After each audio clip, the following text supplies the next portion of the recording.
ইমাম শাফি রহমাতুল্লাহ আলাইহি উনি আস্তে আস্তে বড় হচ্ছেন, বয়স মাত্র 19, 20, 21। মক্কায় তিনি থাকতেন কাছাকাছি।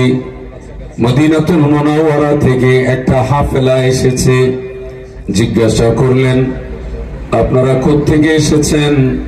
বলল, আমরা মদিনাতুল মুনাওয়ারা থেকে এসেছি। মদিনা থেকে আসছেন? হ্যাঁ, মদিনা থেকে এসেছি। আমার মন কাঁদছে, আপনারা কি আমাকে মতো সোনার মদিনা নিয়ে যাবেন কিনা? এই কথা বলার পর ওই কাফেলার যিনি আমির সাহেব তিনি বললেন, আমাদের একজন বয়স্ক হাজী সাহেব উনি মারা গেছেন হজ করতে এসে, ওনার উটটা খালি যাবে, ওই উঠে তোমাকে বসায়া নিয়ে যাব। কিসমত কেমনে খুলে যায়। রাস্তা দিয়ে হেঁটে হেঁটে যাচ্ছিল, এক বন্ধু মাহফিলে আসবে, সাথে আরেকজন তারে বলল, দোস্ত চলো আজকে মাহফিল শুনতে যাব। এইভাবে অনেকে চলে আসছেন। মাইক সেটিং করতে একটু সময় লেগেছিল। আমার এই মাসলটা প্রচন্ড ব্যথা, এরপরও কি করব, এটা ঠিক করতে সময় নষ্ট হবে, এই জন্য এটা নিয়েই শুরু করলাম। যখন ভালোটা পেয়ে গেছি আর 1 সেকেন্ডও সময় নষ্ট করি নাই।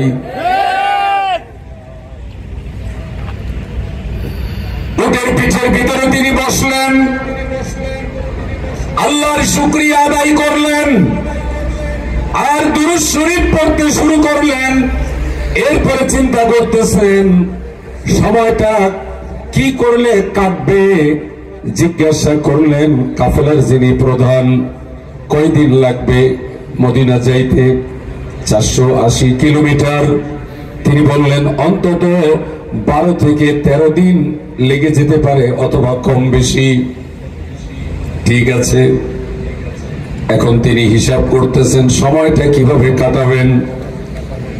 ও যুবকেরা, ছেলেরা, মেয়েরা, মাইকের আওয়াজ যত দূর পর্যন্ত যায়, সিঁড়ির চালার ও আমার মায়েরা মনোযোগ দিয়ে শোনো।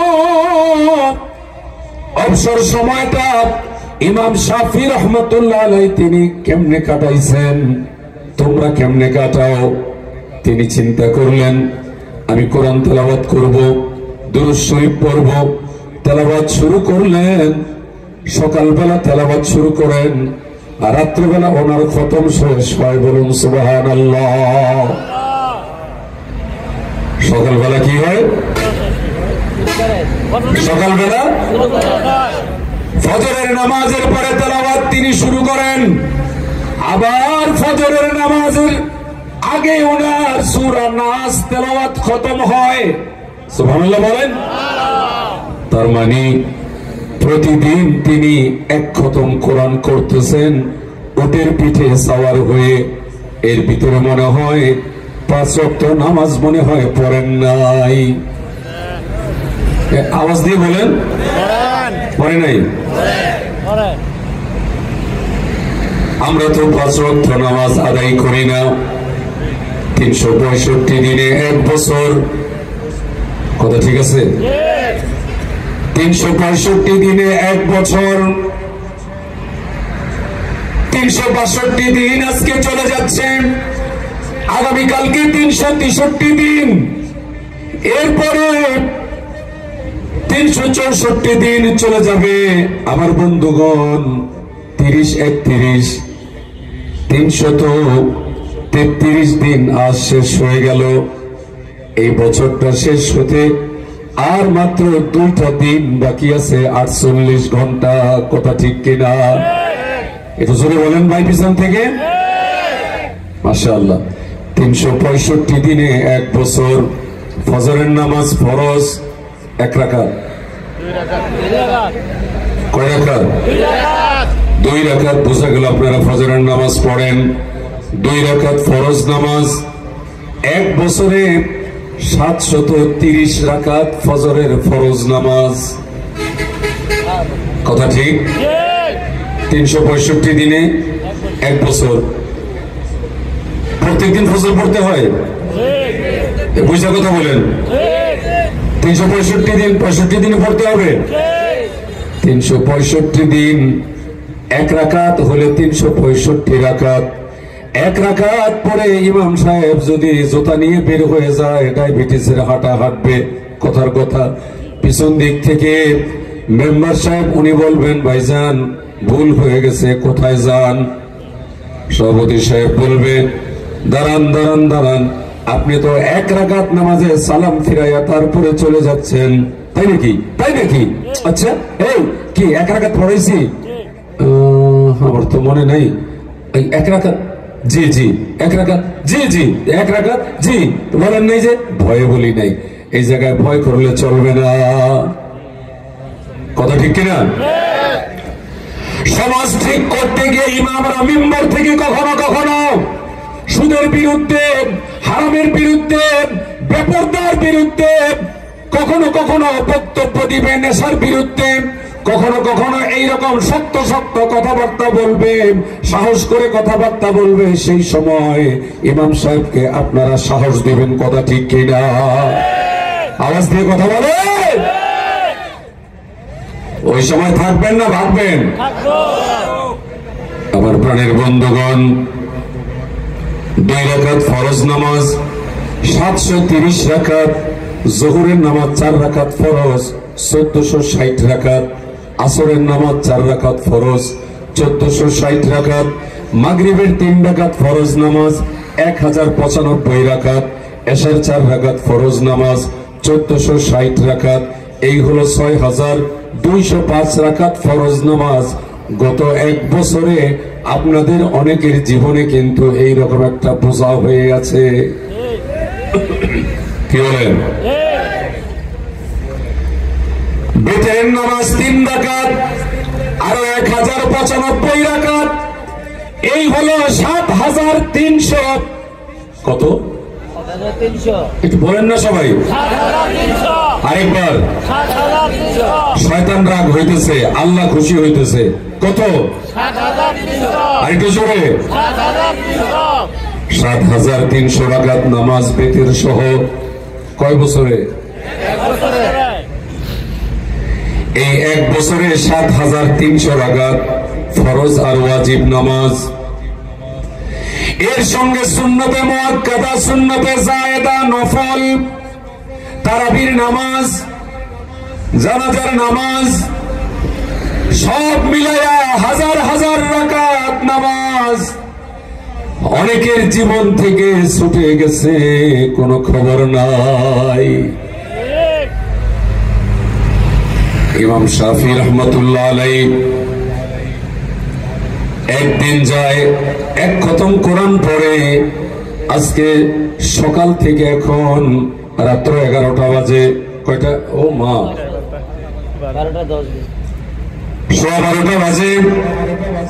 এই জায়গায় আল্লাহর অনেক বান্দা, পর্দার অন্তরালে অনেক মায়েরা এমন আছেন, এই সারা দিনে ওনারা একটা পারাও পড়া তো দূরের কথা, সূরা ইয়াসিনটাও অনেকে পড়ে নাই।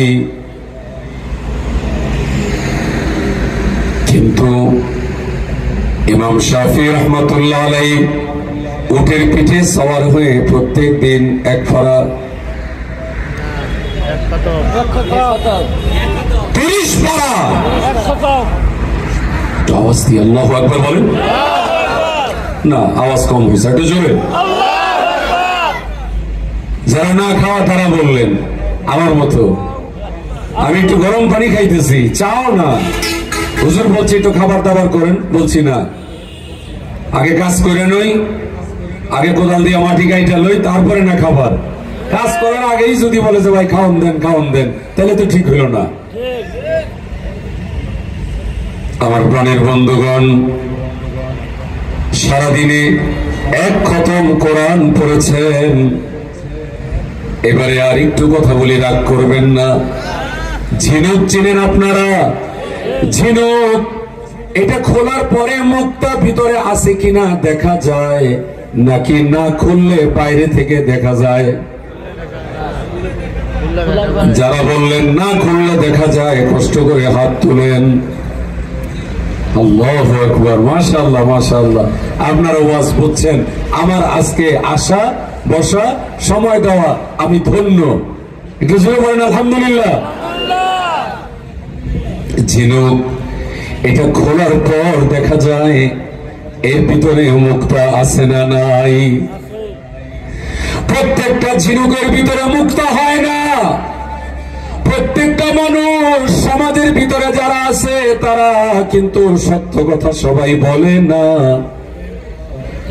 মাঝে মাঝে কয়েকজন এমন আছে একটু উল্টা পাল্টা, নাই? কি ওয়াজ গায়ে লাগতেছে এখন? ঝিনুক এর ভিতরে মুক্তা, এটা আপনার খোলার পর এরপরে বোঝা যায় মুক্তা কতটুকু আছে।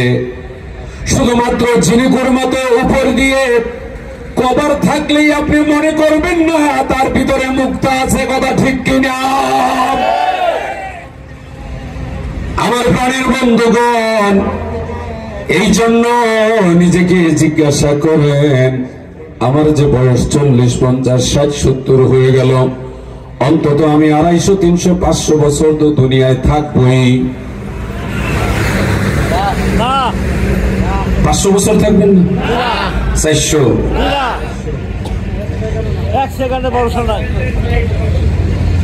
এক সেকেন্ডের নেই ভরসা।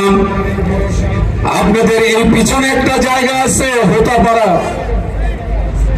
একটা মসজিদ আছে এখানে। এই মসজিদের এখানে আমি একটু থামলাম, এক গ্লাস দুধ খাওয়ার জন্য গিয়েছি। আমি কাপে করে দুধ খাচ্ছি, 3টা ছেলে 25 বয়সের কম, এক হাতে সিগারেট খায় আর এক হাতে দুধ খায়, আরেকজন দাঁড়ানো। আমি বললাম তোমার সিগারেট কোথায়? বলে আমি খাইতে পারি না। আমি বলছি ওস্তাদ ধরো। এই দুইজনকে বলো আপনারা কেমনে খান, আমারও এইভাবে খাওয়া শিখান। মাথা ঝুলায়, না না না। আমার প্রাণের বন্ধুগণ, এই যে সিগারেট খাচ্ছে, এই যে জীবনটা নষ্ট করতেছে, যখন 80-90 বছর তার হবে, তখন এক হাতে সিগারেট আরেক হাতে চায়ের কাপ, সম্ভব? একটু হা না বলেন। ঝিনুক মুক্তা আছে ভিতরে, এই মুক্তা, ডায়মন্ড, হীরা, এগুলো মেয়েদেরকে আল্লাহ তাআলা জান্নাতে দিবেন। সুবহানাল্লাহ। ইন্নাল্লাহা ইউদখিলুল্লাযীনা আমানু ওয়া আমিলুস সালিহাতি জান্নাতুন তাজরি মিন তাহতিহাল আনহার يحلون فيها من أساور من ذهب ولؤلؤا ولباسهم فيها حرير. الله أكبر. إن الله يدخل الذين آمنوا وعملوا الصالحات جنات تجري من تحتها الأنهار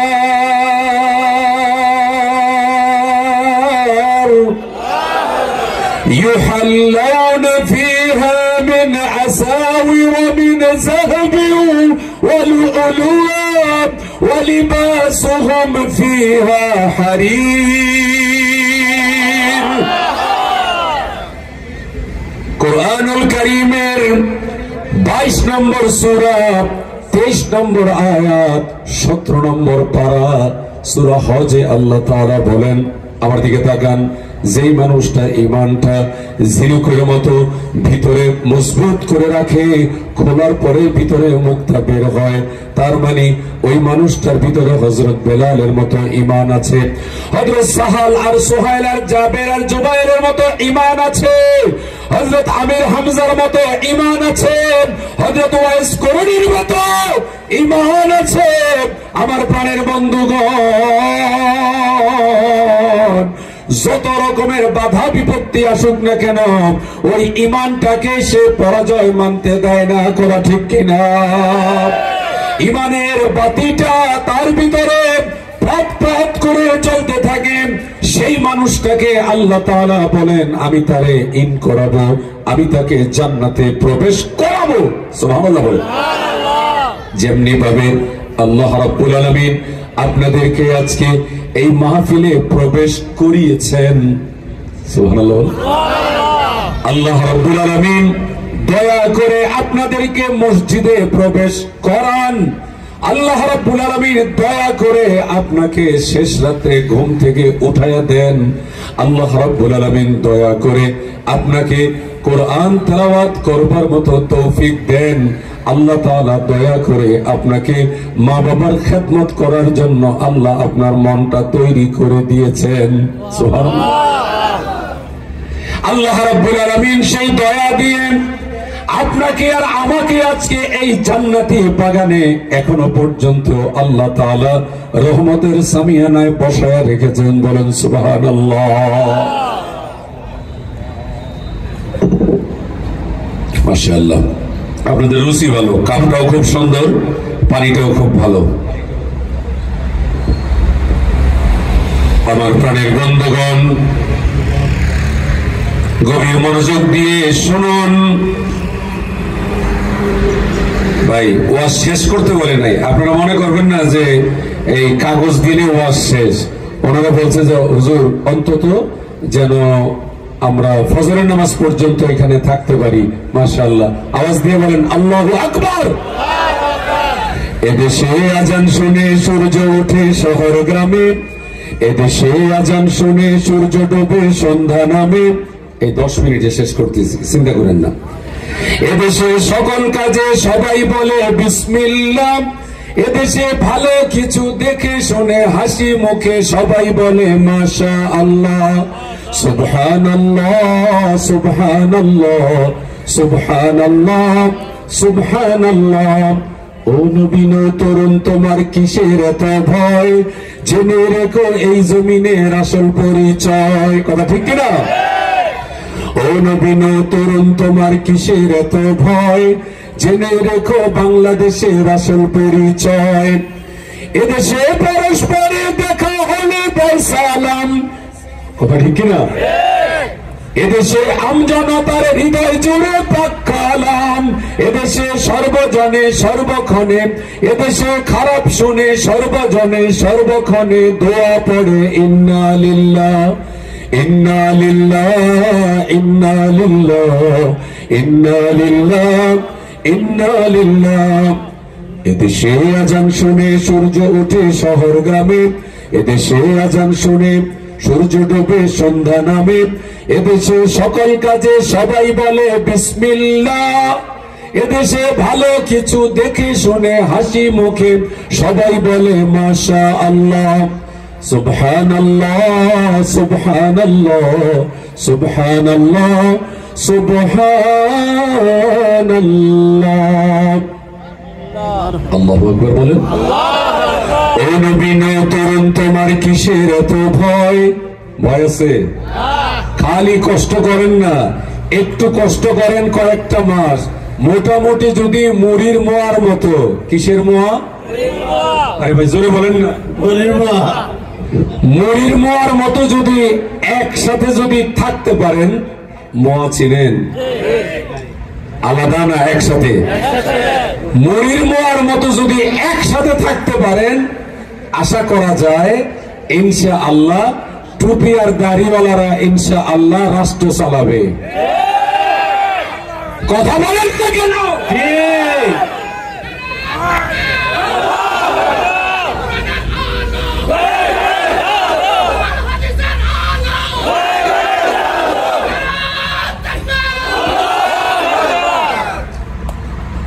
মুড়ির মোয়ার মতো এখন কার গোল টুপি, কার চোক্কা টুপি, কার জামা আছে, কার জামা নাই, কে প্যান্ট পরে, কে শার্ট পরে, এগুলো বাদ দেন না।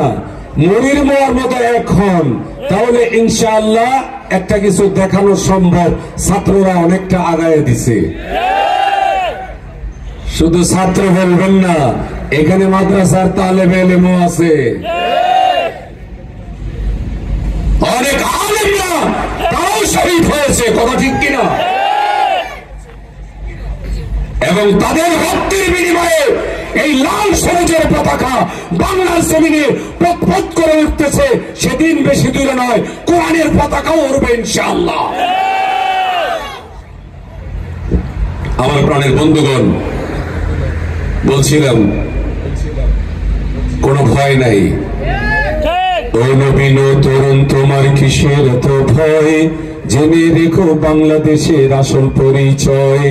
ও নবীন তরুণ তোমার কিসের এত ভয়, জেনে রেখো এই দেশের আসল পরিচয়। এদেশের আকাশ থেকে যায় শোনা যায়, এদেশের বাতাস থেকে বৃষ্টি ঝরে, এদেশের বাতাস থেকে যায় শোনা যায় আল্লাহু আকবার। এদেশের আকাশ থেকে বৃষ্টি ঝরে নাম নিয়ে আল্লাহর, এদেশের বাতাস থেকে যায় শোনা যায় আল্লাহু আকবার। এদেশের আকাশ থেকে বৃষ্টি ঝরে নাম নিয়ে আল্লাহর। তিতুমির শাহজালালের শাহপরানের কদম চুমি, লাশারিক ওরল নিশান জাগলো নতুন পুণ্যভূমি। তিতুমির শাহজালালের শাহপরানের কদম চুমি, লাশারিক ওরল নিশান জাগলো নতুন পুণ্যভূমি। এদেশে আনলো সকাল, এদেশে আনলো সকাল শাহ মখদুম শাহ আমানত হাফিজ জি ও শরীয়তুল্লাহ। সুবহানাল্লাহ সুবহানাল্লাহ সুবহানাল্লাহ সুবহানাল্লাহ। মুড়ির মোয়া, মুড়ির মোয়া, আর না হলে কিন্তু সানাসুর হওয়া লাগবে। ইহুদি, নাস্তিক, নাসারা, সাদিয়ানি, কাদিয়ানি, কথা বলেন না কেন? এই ইহুদি, নাসারা, নাস্তিক, সাদিয়ানি, কাদিয়ানি এই সব একসাথে মিলে আমাদেরকে সানাসুর বানাইতে চায়। আমরা কিন্তু মুড়ির মোয়ার মতো এক হয়ে থাকতে চাই। ওয়াতাসিমু বিহাবলিল্লাহি জামিআ ওয়ালা তাফাররাকু। খালি ধরতেছে ওনার এই সমস্যা, এই সমস্যা না, সব সমস্যা বাদ দিয়ে এখন আমরা মুড়ির মোয়ার মতো এক হইতে চাই। আমার প্রাণের বন্ধুগণ, ঝিনুক এটা বাইরে থেকে দেখলে বোঝা যায় না মুক্তা আছে কিনা। এইরকম মানুষ বাইরে থেকে দেখলে বোঝা যায় না যে এটার ভিতরে ঈমান অল্প আছে না বেশি আছে। সাথে থাকবে না রক্ত দেওয়ার জন্য ময়দানে আসবে, জুমার পরে মিছিল নিয়ে বের হবে, না বলবে পেট ব্যথা, এই কথা বলে আপনার পালায়া যাবে। এইরকমও অনেক আছে না নাই? উম্মতের দুর্দিনে উলামা একরাম নেতৃত্ব দিচ্ছে। এই উলামা একরামের হাতকে জান দিয়ে, মাল দিয়ে, সময় দিয়ে, অর্থ দিয়ে, টাকা দিয়ে, পয়সা দিয়ে, সাহস দিয়ে, বুদ্ধি দিয়ে যুবকরা সহযোগিতা করতে হবে।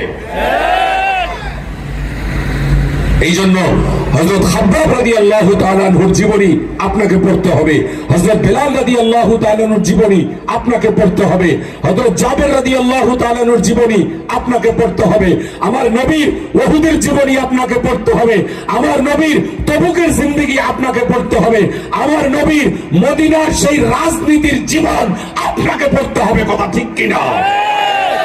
শুধুমাত্র মক্কার 13 বছরের কষ্টের জীবন এটা পড়লে হবে না। শুধু খালি মার খাবে খাবে খাবে এটা না, মাঝে মাঝে মার দিতেও হবে।